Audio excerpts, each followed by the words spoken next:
ประเทศลาวเป็นประเทศที่อุดมหังมีไปด้วยทรัพยากรธรรมชาติภูผาป่าไม้ห้วยน้ำลำเซทรัพย์ในดินสินในน้ำที่ยังบ่มซ่อนบางอันยังบ่ทันได้ขุดค้นมานำไส้เถื่อห้วยน้ำลำเซแม่นทรัพยากรธรรมชาติที่ล้ำค่าของประชาชนบรรดาเผ่าที่ยังบ่ทันนำไส้เต็มอัตราส่วนเถื่อห้วยน้ำลำเซเหล่านี้สามารถนำไส้เข้าในการสร้างเขื่อนไฟฟ้าน้ำประปาชลประทานเพื่อการกสิกรรมและเลี้ยงสัตว์การคมนาคมและอื่นๆ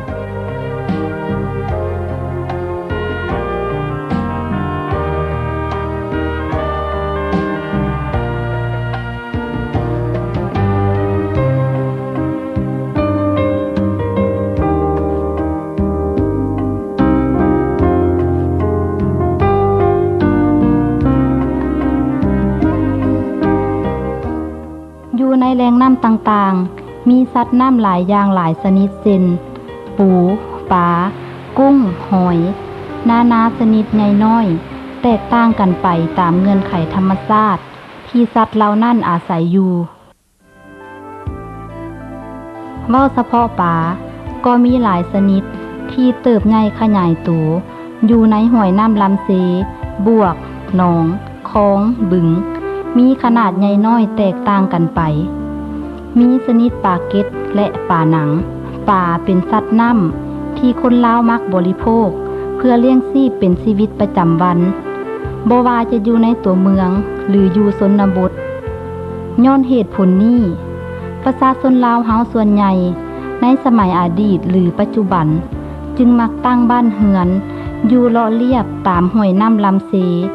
ก็เพื่อสะดวกในการทำมาหากินปลา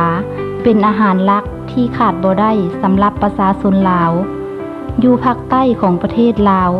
เคยเป็นอู่ข้าวอู่ปลาและอุดมสมบูรณ์ไปด้วยปลานานาชนิดซึ่งเป็นแหล่งอาหาร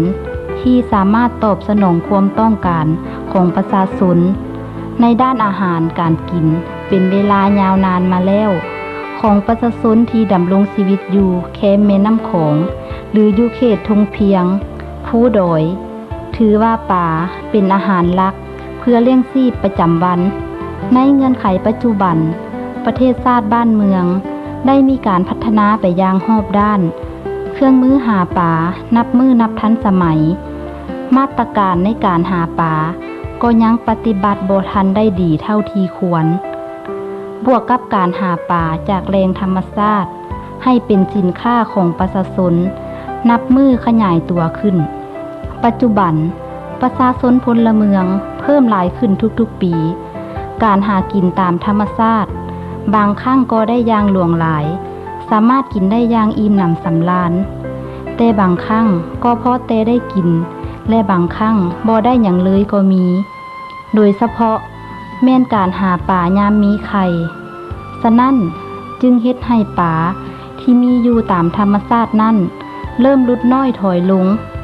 ถ้าหากว่าปลาหมดไปต้องนำปัญหาความยุ่งยาก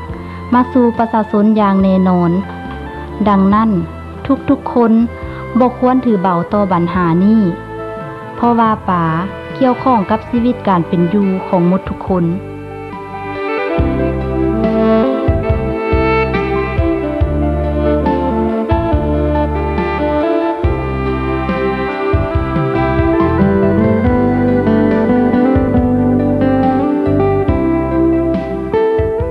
โดยปฏิบัติตามแนวทางนโยบายของพรรคและรัฐ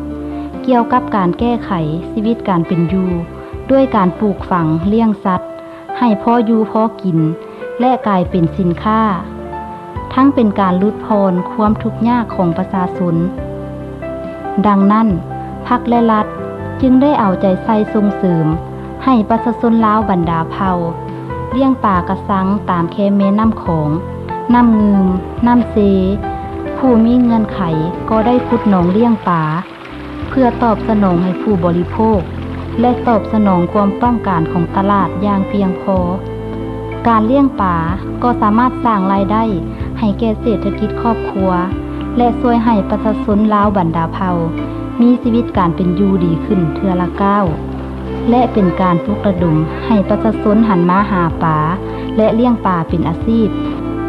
คนลาวแต่สมัยโบราณจนถึงปัจจุบันมีวิธีการรักษาปลาเพื่อเป็นอาหารไว้กินยาวนานเช่นการเฮ็ดปลาแดกปลาแห้งปลาโลดส้มปลาน้อยและอื่นๆปลามีคุณประโยชน์หลายทางด้านอาหารจึงสามารถนำมาปรุงแต่งอาหารได้หลายอย่างหลายแนวตามฉบับของประชาชนแต่ละท้องถิ่นในแต่ละมื้อการบริโภคปลามีการขยายตัวเพิ่มขึ้นอาหารสำเร็จรูปที่ขายดิบขายดีในเมืองใหญ่ขอบเขตกำแพงนครเวียงจันทน์หนึ่งในจำนวนนั่นก็มีปิ้งปลาสดซึ่งคนลาวนิยมบริโภคอย่างแพร่หลายอยู่ตามห้านอาหารต่างๆจะมีรายการอาหารพื้นเมืองและรายการอาหารอื่นๆเป็นต้นแมนลาบปลาแหลวก้อยปลาปนปลานึ่งปลาหมักนาวนึ่งปลาซีอิ๊วและปลาราดพริกจากบรรดาเยื่องอาหารลาวและในสื่ออาหารต่างๆที่ใส่ปลาเป็นต้นตอนั่นซี่ให้เห็นว่าคนเฮาบริโภคตั้งแต่ใดๆมาส่วนพวกรายการอาหารก็มีหลายอย่างตามลูกค้าสั่งเช่นว่าปิ้งปลาพันเมี่ยงแกงปลาก้อยปลานึ่งปลาบักนาวนึ่งปลาซีอิ๊วจืนปลาแล้วก็มีหลายอย่างประกอบเขาอีกตามลูกค้าที่สั่งมาพวกอาหารเกี่ยวกับปลานะแต่ว่าตามความคิดเห็นของข้าพเจ้าแล้วลูกค้าที่มาใช้บริการอยู่ในห้างของข้าพเจ้านี้ส่วนหลายก็แม่นเขาเจ้าพาครอบครัวมาพักผ่อนสำหรับวันเสาร์อาทิตย์นะแต่ว่าข้าเจ้าก็เห็นได้ว่าความสำคัญของเงินและคุณประโยชน์ของการกินปลานี่เว้าถึงระบบการย่อยอาหารนี่ก็ง่ายแล้วก็เฮ็ดให้บ่มีไขมันในเส้นเลือดหลายยังจึงมากินปลาเพราะว่ากินปลามันแซ่บแล้วมันพลอย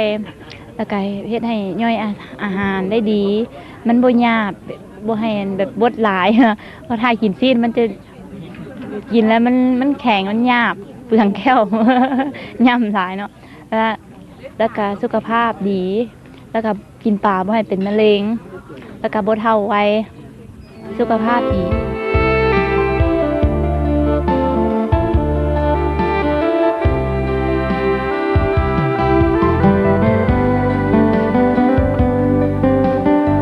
ซีนปลาเป็นซีนที่พลอยและสะดวกสบายในการย่อยกระเพาะอาหารคนลาวบริโภคปลาเกือบทุกๆมื้อจึงรู้ว่าปลามาจากแหล่งน้ำแนวใดที่มีรสแซ่บและมาถึงปัจจุบันนี้คนทั้งหลายไผๆก็ยอมรับว่าซีนปลาแซ่บมีรสชาติแบบธรรมชาติและสะดวกในการย่ำและย่อยง่ายซึ่งแตกต่างกับการกินซีนงัวซีนควายซีนหมูหรือซีนสัตว์อื่นๆกินปลาเฮ็ดเฮ็ดแกงเขาก็แซ่บเขาบ่ได้ยำก็อ่อนแควกินแล้วนอนก็หลับหัวก็บ่เก็บหลับดีนอนก็สบาย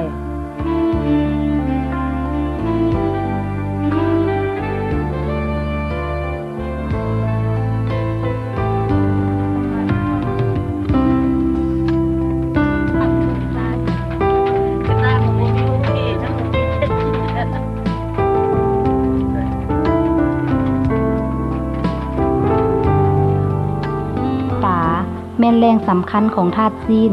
ธาตุเหล็กนอกจากนี้ปลายังบรรจุมีธาตุแคลเซียมสูงและมีวิตามิน B1 บรรดาธาตุดังกล่าวแม่นสารที่มีคุณประโยชน์พื้นฐานให้แก่การเจริญเติบโตให้แก่ร่างกายและมันสมองของคนเฮาปลาน้อยจะเฮ็ดให้ธาตุแคลเซียมสูงกว่าปลาใหญ่พอเฮาได้กินกระดูกของมันจะช่วยเสริมสร้างให้กระดูกแข็งเมื่อถึงวัยกลางคนกระดูกก็จะบ่พอยอันนี้อยากขอบอกเรื่องคุณประโยชน์ของป่าเนาะแต่คือพวกทานหูแล้วหมายความว่าอยู่บ้านเมืองเฮานี่หมายความว่าประชาชนบรรดาเผ่าต่างๆหมายความว่าการใส่ป่าเป็นอาหารถือว่าเป็นอาหารหลักแต่ละคาบเขาบ่ว่าย่ำเช้าย่ำสวยคือย่ำแลงเนาะ และในหันมาเขาจะเน้นหนักเรื่องประสนอยู่ตามเขตชนบทหมายความว่าเพิ่นถือว่าอาชีพหาปลาเป็นอาชีพหลักในแต่ละครอบครัวเฮือนของประสนอยู่เขตชนบทหรือว่าเขตห่างไกลศอกหลีกเนาะ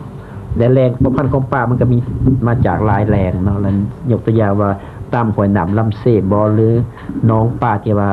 น้องธรรมศาสตร์หรือว่าน้องที่ว่าเพชรขึ้นมาเองเพื่อเลี้ยงปลาเป็นอาชีพหรือเป็นอาหารสำหรับครอบครัวกันแต่สำหรับปัจจุบันนี่แม่นยามให้ยามหน้าเนาะเฮาจะเห็นปลานี่หลายชนิดที่ว่าอุดมสมบูรณ์อยู่ตามตรงไห้ตรงนาเนาะเพราะส่วนเฮาก็แม่นเก็บหรือว่าจับปลาเหล่านั้นมาเป็นอาหารโดยการตึกสะดุ้งบ่ใส่เบ็ดบ่หรือว่าใส่หม้องบ่แต่ว่าหันมีสิ่งหนึ่งที่ว่าเฮาเป็นห่วงที่สุดหมายความว่าการนำใส่หรือว่าการบริโภคปลาเป็นอาหารหลักนี่ฮะบางแห่งยังขาดหลักอนามัยเนาะยังถือว่าการกินปลาดิบนี้จะให้พลังงานหรือว่าให้มีสุขภาพแข็งแรงหรือว่าให้มีกำลังแรงงานออกให้มันได้มีประสิทธิภาพสูงแต่ว่าหันเป็นลืมสาระอนามัยของมันเนาะและโดยเฉพาะในส่วนไข่ยุ่งกับฝาและเมียงใหม่ของพวกกับเจ้าได้เหตุการณ์สำรวจในการกวดอาจมนี้เห็นว่าสภาพประสนเฮานี่ติดเสื้อพญาใบไม่ตับหมายความว่าล่วงหลายที่สุดเนาะซึ่งแสดงออกในแต่ละท้องถิ่นทาหากวดแต่ละเทื่อจะเห็นเกินกว่า 50% ขึ้นเมื่อในการติดใบในตับนี้และสาเหตุของการติดเสื้อพญาดังกล่าวนี่หมายความว่าเม่นยอดประสนเฮานี่ยังบ่ทันได้ฮู้ใดถึงผลหายของการกินปลาเนาะมีแต่ฮู้ใดเพียงแต่ผลดีด้านเดียวยกตัวอย่างว่าปลามันให้ธาตุโปรตีนต่างๆให้ร่างกายของเฮาแล้วก็ให้การขับย่อยนี่สะดวกสบายเนาะแต่กกันขามแต่เฮายังบ่เห็นผลหายของมันหั่นน่ะแต่ซึ่งเฮามีได้เหตุการณ์สำรวจนี่หมายความว่าปลาที่เป็นพยาธิในตับนี่ส่วนหลายเป็นปลาที่มีเกล็ดหน่อยชนิดหน่อยเนาะซึ่งว่าประชาชนคนลาวเฮานี่มักเฮ็ดก้อยปลาดิบบ่หรือว่าเฮ็ดปลาแดกหรือสมปลาแดกต่างๆหั่นเนาะซึ่งว่ามีติดเชื้อพยาธินี่เสื้อพญานี่ติดเนื่องมาจากว่าอยู่ชนบททางใกล้ศอกนี่เพิ่นบ่มีสวมทายเนาะเวลาติดเสื้อพญาแล้วตัวนี้แล้วมันพญาจะออกตามอาจมแต่มีไข่มันไปตามอาจมเนาะแล้วเวลานั้นไปตกในต้มหรือว่าไหลไปตามน้ำแล้วหอยตัวนึงจะมากินเอาไข่ของพญาตัวนี้แล้วเขาไปขยายไปอยู่ในตัวหอยเนาะแต่หอยชนิดนี้บ่แม่นหอยปากกว้างที่เฮาเคยเห็นกันหั่นแต่ก็บ่แม่นหอยใหญ่หอยโตเนาะหอยเม็ดน้อยๆเท่านั้นนะแต่มันจะขยายอยู่ในหอยนี่ประมาณ4อาทิตย์เนาะแล้วจะออกจากหอยแล้วไปเข้าสู่ในปลาไปซี่เข้าหลืบหนังของปลาผ่านปลาที่ว่ามีเกล็ดหั่นเนาะแล้วก็ไปขยายอยู่ปลาประมาณอีก4อาทิตย์อีกเนาะแล้วในเมื่อคนผู้เกี่ยวหรือว่าผู้ใดผู้หนึงครับไปกินปลาเหล่านี้ฮะที่มีติดเชื้อพยาธิแล้วหั่นเฮ็ดให้ผู้เกี่ยวเป็นพยาธิได้เนาะโดยผ่านเข้าไปทางอาหารที่เฮาเฮ็ดสุกๆดิบๆเนาะ